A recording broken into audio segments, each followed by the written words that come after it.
All right, guys, we have to unpack a little bit of a bigger one here today. And if you're an active sub racer, you will definitely enjoy this and find this interesting. At least I found it interesting. If you're not an active sub racer, you don't really need to watch this because it might get a little boring. Of course, what I'm talking about is the big story over the weekend that we had with the first APP race over in Santa Monica. We had the US Open of Sub there at the Santa Monica Pier, and on Sunday we are talking about the long distance race. And just to let you guys know, you guys are all probably knee deep in this and read everything on social media. This is not about pointing fingers, not about a he said, she said kind of situation. This is just looking at a few things in hopefully as black and white as human possible. But if you want to point the finger, please point that finger at the like button or at the comment box. Get engaged, get involved with the video and the conversation on what's going on, because I think there's many facets that we have to take a look at. First and foremost, of course, how did everything started? What was going on? So, watching the long distance race myself, I'm seeing the GPS trackers, and we all notice how a part of the racers are deviating from the course to the right, further out into the ocean. But of course, as you're watching live, you have no clue really what's going on, because all we see is GPS trackers and we don't have a live camera, at least not one with a commentary out on the ocean. So, of course, we see the racers finishing line, everything all good. There were definitely lots of surprises. I don't think a lot of people have seen, a lot of people have not anticipated the outcome of this long distance race. However, that's long distance racing, right? I mean, we see M2Os. You're going down a China wall. You don't know who's coming around that wall first, who takes what course and what not. So, of course, this is all within the navigation. Long distance races are always navigational races as well. So everybody's like, yep, okay, looks like the top guys did not quite navigate that nicely as others. So I'm at home waiting for the long distance results and stuff, and they're sure not coming. And I'm like, what's going on? We have overall results there, we're coming, got everything like that, but the long distance results is not coming. So, you know, I'm about to go to bed. I'm watching one last swipe through the social media world, and of course I see the post from Michael Booth that was pretty much blaming the escort, or not the escort boats, the leading boats on pulling him the wrong way, like out to sea pretty much. He says he can't see anything, he was told to follow this boat, so he's following this boat, and he's very unhappy with the outcome. Which, you know, of course, if you're under the impression you're supposed to follow a boat, then the navigational part of the race is taken off your hands and you are basically just supposed to follow a boat. So evident, I was like, oh my God, what, this is going to be a shitstorm tomorrow. And sure enough, Monday morning comes the shitstorm is unfolding on social media. And of course, also highly anticipated, what is the APP doing about this? Are there any rules? What is the protocol for a situation like this? Of course, there has to be one. And that's where I'm coming to struggle a little bit with it. Yeah, and so what I'm struggling with is more like maybe the aftermath than the actual situation. Because we had situations like this before, and situations like this can always occur. Somebody paddles the wrong direction, that happens. But let's unpack real quick this statement. Starting with yesterday at the US Open of Sub in Santa Monica, the lead boat of the distance race had to attend a safety concern in the middle of the race, thus not staying on the course. So APP is telling us what the situation is. Safety concern occurred, lead boat had to leave its duties due to a higher calling, safety concern, going off course. Situation. This was an unfortunate incident which caused a confusion and affected the performance of some of our competing athletes. But the safety of our competitors will always be our top priority. So, boat off course due to safety reason, and yes, it caused an unfortunate incident, caused confusion. We know the confusion, that's Michael Booth not knowing what was going on, following the boat the wrong direction out to sea. So we know what the situation is. We've seen it on social media. We read it here. Now, further on. The Association of Paddle Surf Professionals accepts full responsibility and sincerely apologizes for what occurred. There you have it. APP apologizing. What are they actually apologizing for? They're apologizing for what they described above. They apologized for the confusion. They apologized for the safety boat going off course. They can't really apologize for the safety concern because that is a higher reason, a higher cause. That was not in their control. Okay, so we could leave it actually at there. We can say, look, higher safety concern occurred. This boat had to follow its duties. You know, sorry that happened, but that is really a tough luck. And we got to move on, and that's what it is. Not much else to say there. The thing, of course, it continues.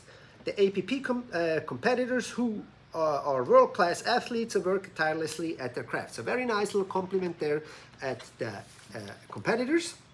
And then it says further, and this is the one we really need to unpack, is their focus should only be on their performance, and they should not have to worry about course management or other logistics. And I think everything after that can be plus minus neglected. So they should only be focusing on course, or they should not be focusing on course management. They should only be focusing on their performance. That means all they need to know is like, I need to grind it out. I need to go as fast from A to B. I need to finish that. I do not need to manage anything else. Well, yeah, what is course management? Course management, I would say, for a race organizer starts with safety boats, maybe a medic, buoys, turning signals, summer start line. That's all kind of like the course management there, in my opinion. That's what I think that is. So that's not the paddler's concern. Course management, and the whole thing comes is like, now we're talking about the navigation. So is navigation, in this matter of fact, part of the course management that is responsibility of the race organizer, meaning making sure in an A to B race that everybody's getting from there to there at once, and they're leading them there. So the race organizer is managing the racers to get there, not how fast they get there, but that they get there. Or is it not the race organizer's responsibility? Well, let's look at this, for example, like if you look long distance races like an M2O across the channel, there it's the course management is, the navigation is not part of the course management. That is definitely navigation, is the guys are bringing their own boats. It's mandatory anyways. You have to get across and you have to navigate there yourself. The same thing with the Maliko run, you're navigating there yourself. M2M, you're navigating there yourself, although there are boats around you that kind of like herd everybody the same direction. Now, in this matter of fact, and this is the big question that I don't know, are athletes told in this race, you guys follow the lead boat, it will get you there, and athletes are like, yeah, easy peasy, I'll just grind behind that boat? If so, and as such a boat is being called to higher callings, higher reasons, meaning tending an emergency, what happens then? So there needs to be some sort of a clear guidance. And here is where we're getting this. So we don't know this. I don't know it. Maybe you guys do, but I don't know. So we have to make two assumptions.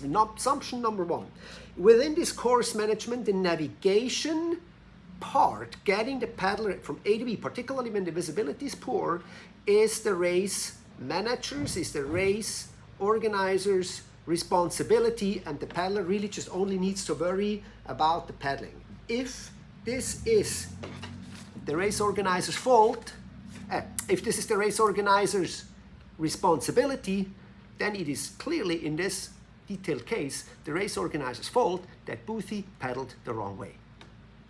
Therefore, the apology stands, and there has to be a consequence, even if there's a higher calling. If there is a higher calling for a safety boat, then maybe you need to have more boats, and the lead boat can stay the lead boat, and you have a safety boat attending to the safety situation, not one boat doing both. Or you have some sort of a rule that if a safety boat or a safety concern comes and the lead boat has to stop, then the race has to stop, or I don't know, or you have to redo the race, or something happens. But you cannot be responsible for the people's navigation following a boat, and then even there is a higher calling, pulling their boat off and people following their boat, and then there's no consequences. There has to be a consequence of some sort, and of course, apology fully accepted. I mean, shit happens, you guys, you know, that is not a big deal. We understand, apology fully accepted, but then somehow we have to do a consequences, and somehow the results of this race are now no longer accurate because the organizer's mismanagement has skewed the outcome of the race. Okay, so that makes sense to me. That's pretty clear and white. So let's make it the other way around and say like, well, course management does not include navigation. It's completely in the paddler's hand. And then whatever can happen if the boat has to leave for whatever reason, safety concern or not, then it really doesn't matter why the boat leaves, because the navigation going from A to B is then in the paddler's hand. And then there's really no reason to apologize, isn't there? Because you're going from A to B. Well, you paddled the wrong way, you know. That's not mismanagement fault, you know. They attended a safety call. That's, you know, that's part of it. Or maybe they just go around the race course and go check in with other paddlers. Because I'm telling you one thing, I once was a part of the M2M organizing, and we herded 2 years in a row. I was part of helping to herd people across the channel.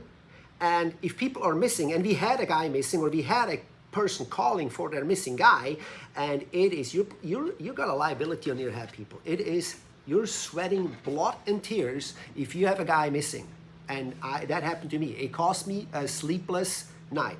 Not cool, and I don't ever want to be part of something like this ever again, because if you miss a guy out there and it was your responsibility to get people from A to B and getting everybody safe back across the land, and there's a guy missing, you're screwed. You're screwed. So that's just a side note. But back to this. So scenario A, it's navigation is the part of the race organizer. Higher reason of calling or not, you have to prepare for that. You have to have 2 boats. Then apology, yes. Please have some consequences. If race management and navigation are 2 different things, then no apology needed, nobody cares. You can rant all you want. It is not your fault. And I wasn't there, so I can't say if scenario A or B applies. That's for you guys to decide, but I think moving forward, we have to have a clear guidance on this, because evidently now this situation is not helping anyone. We have a shitstorm going on social media. We have people ranting all over. It's a PR problem for the APP. The other athletes feeling bad because now Itzel's win is not as shiny as it's supposed to be. Boothie is unstoked and said like, I'm never going to paddle there ever again. And this could all have been prevented with some sort of rules and guidance and clear communication, which again might have been the case. I wasn't there. I can just read what I got going on. And or if you have poor visibility or bad conditions, 10 miles can also be paddled in 5 times going back and forth on a mile course, 200 yards off the beach, and you have a long distance race there as well. So alternative race courses could also be something to be discussed. Either way, it's not me to make a solution. I hope I can contribute a little bit, but for sure, people need to sit down, people need to have meetings, and hopefully, and maybe after almost 12 years of SCP racing, maybe at this level, we will not have situations like this anymore. Thank you very much for lending me your ear, and if you have anything to say, you know where to, and we'll see you in the next one.